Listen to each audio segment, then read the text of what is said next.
네, 간밤 미국 증시에서는 어떤 이슈들이 있었는지 김재환 아티스캐피탈 대표와 함께 자세히 이야기 나눠보겠습니다. 대표님 안녕하세요. 네, 안녕하십니까. 네, 어제 뜨거운 감자였죠. JP모건이 퍼스트 리퍼블릭을 인수하면서 급한 불은 껐습니다만 미국 상업용 부동산발 중소은행의 위기가 다시 부각되고 있습니다. 현재에서는 이 위기를 어떻게 받아들이고 또 해석하고 있나요? 일단은 이제 간단하게 말씀드리면은 위기가 이제 끝나지 않았다는 그런 불안감은 아직까지도 이 전체적인 투자 심리를 압박하고 있습니다. 일단 이제 그러기 전에 이제 오늘 장을 한번 보게 되면은 오늘은 이제 보합 수준의 미미한 약세로 출발하는 소직 하락했습니다. 그러면서는 6주 만에 가장 강력한 셀러프 모드로 완전히 꺾여버렸다가 막판에 가서 반등하면서는 초반 하락폭의 40% 정도를 복구했습니다. 그러니까 하락폭을 좀 줄였다는 얘기죠. 그럼에도 불구하고 어제 떨어지고 오늘 떨어지고 이틀 연속 떨어지면서는 8주 만에 처음으로 이틀 연속 하락했습니다. 거기다 더해서 지금 말씀드린 것처럼 위기감이 끝나지 않았다는 불안감이 여전한 상태에서 지금 이제 내일 금리 인상, 베이비스타 금리 인상 가능성을 내일 앞두인 상태에서 이미 불안정한 투자 심리가 중소 지역 은행들의 폭락 사태로 인해서 더 기름을 부은 격이 되는 겁니다. 그러니까 결과적으로 주말 동안에 JP모건 체이스가 이제 퍼스트 리퍼블릭 뱅크를 이제 인수한 거지만 금요일까지만 하더라도 이 주식을 갖고 있는 사람들, 주주들 같은 경우는 이제 뭐 여러 가지가 이 주식이 휴지 조각이 될 거다, 아예 없어져 버릴 거다, 아니면 주식이 폭등할 거다, 이런 두 가지 캠프가 있었습니다. 근데 그 중에 그런 현상을 만든 것 중에 하나가 뭐냐면은 그날 금요일만 하더라도 이제 퍼스트 리퍼블릭 뱅크가 3일, 4일 동안에 거의 75%, 80% 주식 가격이 폭락을 했는데 그럼에도 불구하고 주식 가격은 금요일 날짜로 봤을 때 3달러 51센트였었습니다. 그러면은 주말 동안에 JP모건 체이스가 이 퍼스트 리퍼블릭 뱅크를 인수를 하거나 안 그렇게 되면 뭐 PNC 파이낸셜이나 여러 가지 이제 뭐 몇 개 이제 그 은행들이 인수 가능성이 이제 대상된 은행들이 만약에 이 퍼스트 리퍼블릭 뱅크를 인수했을 때는 주식 가격이 폭등할 수 있는 가능성이 있었는데 FDIC에서 개입을 하지 않으면 되는 거예요. 자체적으로 인수한다고 하면 그렇게 될 수 있는데 주말 동안에는 여러 가지 이제 뭐 계속 급변하는 상황이죠. 주말 동안에 여러 가지 상황이 나오면서 결과적으로 뭐냐면은 JP모건 체이스가 인수를 했지만 일단은 FDIC에서 먼저 압류를 해버린 겁니다. 지난번에 실리콘밸리나 아니면 시그니처 뱅크 사태와 똑같은 거죠. 그러니까 일단 FDIC에서 먼저 치고 들어와서 압류를 해버린 다음에 거기 있는 이제 예를 들어서 뭐 부채 같은 거나 예금이랑 자산 같은 거, 대출과 이런 것들을 JP모건 체이스가 인수하는 방식으로 이제 그렇게 밀어줘 버린 거죠. 그러면서는 결과적으로 뭐냐면은 어제도 마찬가지고 이 퍼스트 리퍼블릭 뱅크의 주식은 뭐 거래 정지 상태가 돼 있는 겁니다. 지금 거래가 되지 않고 이렇게 되면 거의 마찬가지로 휴지 조각이 될 수 있다고 볼 수 있는 거죠. 그러니까 몇 센트, 몇십 센트 정도밖에 안 되고 아예 거래가 안 되는 겁니다. 그렇기 때문에 실리콘밸리 은행에 이어서 시그니처 뱅크, 또 거기다가 이번에 퍼스트 리퍼블릭 뱅크까지 세 개의 은행, 세 번째로 파산을 맞은 은행이 되는 건데 그럼으로써 오늘 같은 경우는 또 어떤 분위기가 있었냐면은 퍼시픽 팩 웨스트 뱅크업이라는 게 있고 또 이제 웨스턴 얼라이언스라는 뱅크가 있는데 다 이제 중소 지역 은행들이에요. 이 지역 은행들 같은 경우도 오늘 아침부터 시작해서 몇 번의 거래 정지 사태를 겪으면서 폭락을 해버렸습니다. 그럼으로써 은행주들뿐만이 아니라 은행주들, 금융주들 모든 계통의 금융주들 일제히 하락세를 이끌었습니다. 그러니까 그만큼 불안감이 증폭됐다는 얘기죠. 그렇기 때문에 오늘 같은 경우 이제 리저널 뱅크 ETF죠. 이제 지역 은행들의 ETF가 7주 만에 최악의 날을 기록했고 지금 이렇게 되면 2020년 10월 달이니까 2년 7개월 만에 최저치를 찍었습니다. 그만큼 웬만한 중소 지역 은행들은 오늘 거의 다 폭락했습니다. 폭락했다는 얘기가 뭐냐면은 단순히 4%, 5% 떨어진 게 아니라 10% 이상 떨어졌다는 얘기죠. 지금 20%, 40%, 뭐 반토막까지 난 경우들도 있고 엄청나게 무지막지하게 폭락을 하면서는 내일 금리 인상을 앞둔 상태로 투자 심리는 개정 내내 계속 압박했다는 얘기입니다. 네, 중소은행의 위기가 지속되고 있어서 유의 깊게 살펴볼 필요가 있겠습니다. 그리고 이번 주 빅 이벤트죠. 방금 말씀을 해주셨는데요. 목요일 한국 시간으로 새벽 3시에 FOMC에서 금리를 결정합니다. 이번 회의에서는 이 뱅킹 리스크로 인해서 금리 결정에 대한 경계감 내지 관망세가 큰 상황인데요. 현지에서는 어떤 전망이 나오고 있나요? 25bp 금리 인상이 이런 상황 속에서도 유력한 건가요?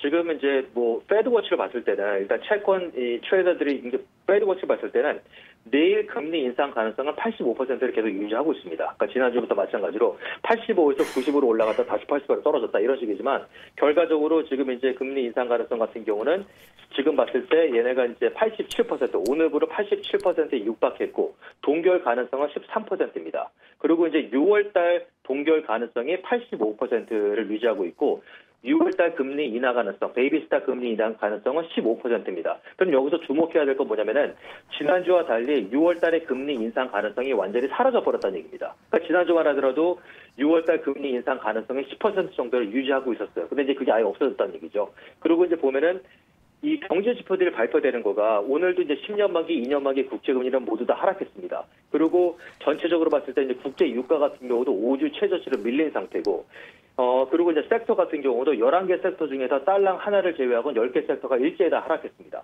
그리고 이제 3월달 구인 이직 보고서 같은 경우는 3개월째 감소세를 이어가면서 2년 최저치를 기록했습니다. 그럼 이렇게 되면은 고용 지표가 지금 이 정도까지 이제 약간 좀 쿨다운 됐다고 하는 거는 이제 페드한테는 좋은 사인이 되는 거예요. 그럼에도 불구하고 0.25% 금리 인상은 거의 다 기정사실화되어 있다는 얘기죠.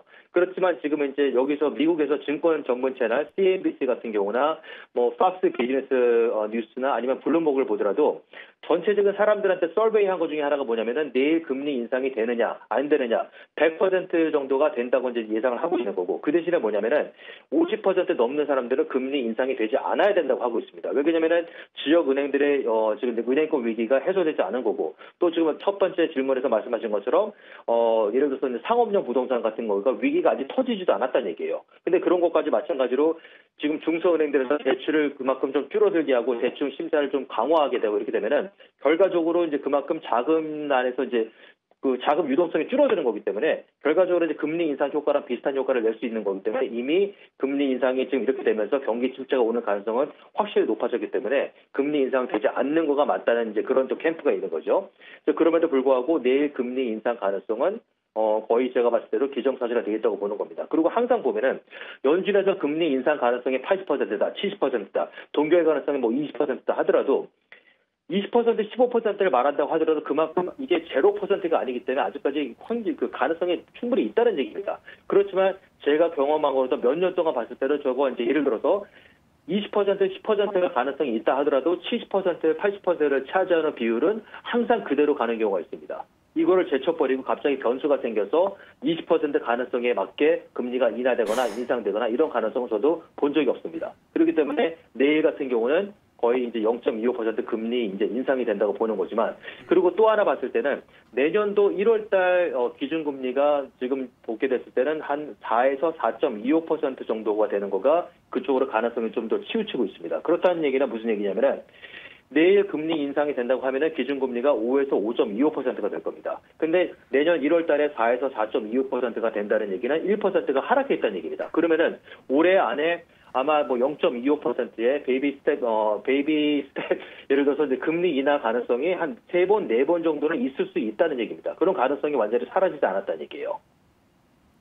네, 25bp 금리 인상이 기정사실화된 상황에서 현재 미국 증시에서 주목할 만한 특징주와 함께 투자 전략도 짚어주시죠.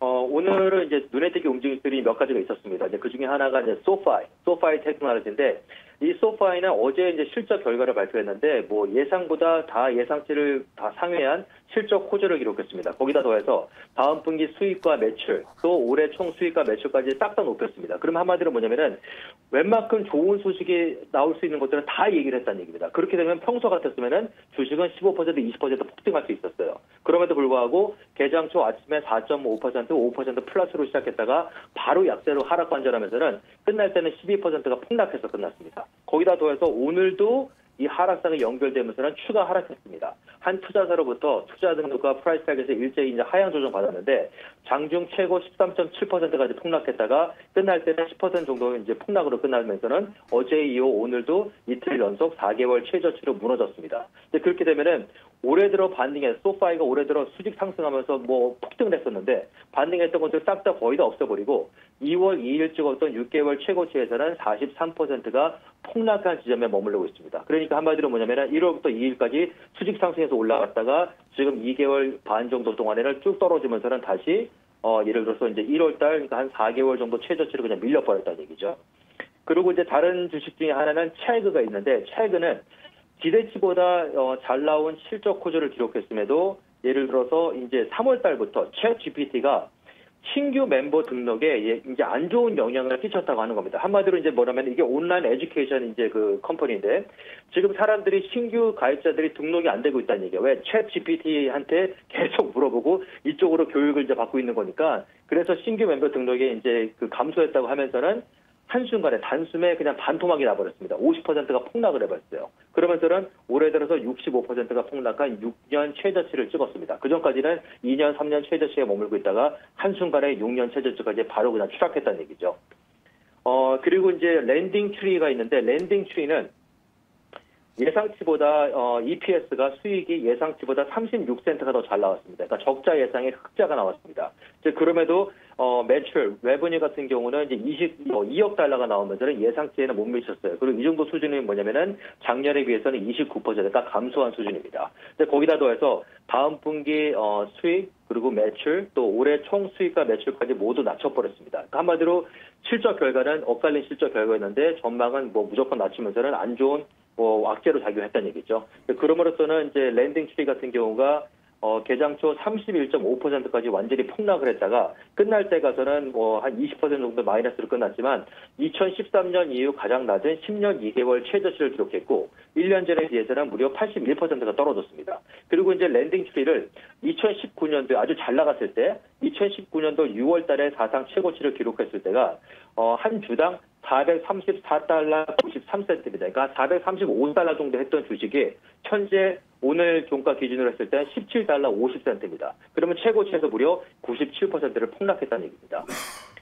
그리고 아까 초반에 잠깐 말씀드렸던 것처럼 이제 중소 지역은행 중에 하나였던 이제 팩웨스트 뱅컵이 오늘도 이제 장중에 거래 정지 사태를 몇 번이나 거치면서 최고 42%까지 폭락을 했다가 막판에 가서는 27% 마이너스로 끝났습니다. 그러니까 폭락한 게 42%인데 끝날 때는 27% 마이너스로 끝났다는 얘기입니다. 그리고 이제 마지막으로 봤을 때는 이제 우버가 있습니다.